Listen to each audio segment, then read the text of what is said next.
O noso centro pretende vincular o mundo literario galego coa temática da doazón de órganos. Para isto faremos unha entrevista aos nosos Power Letters a través da intelixencia artificial. Dona Rosalía de Castro, cal é a súa opinión sobre a doazón de órganos e tecidos? Cando falecemos coa doazón, podemos salvar ou mellorar ata 75 vidas.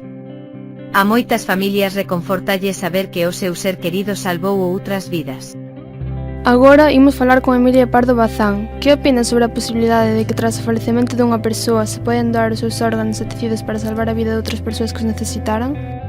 Donar suma sempre, nunca resta. Que lle diría aos nosos ointes sobre a doazón? Debemos informarnos e comunicar a nosa familia sobre o proceso de donación, para cando chegue o momento.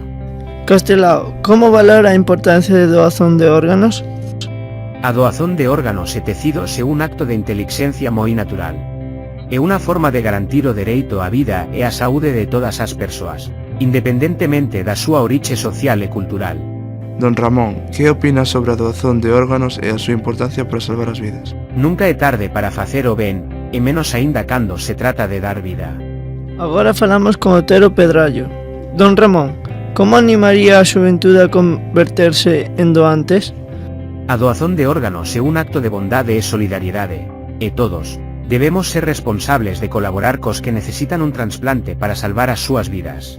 Hoxe tivemos aquí a 5 grandes persoas que nos fixeron ver que un pequeno xesto pola nosa parte pode marcar unha gran diferencia na vida de outras persoas, que é moi importante falar sobre a doazón de órganos coa familia para garantir que se respeten as nosas decisións chegado o momento.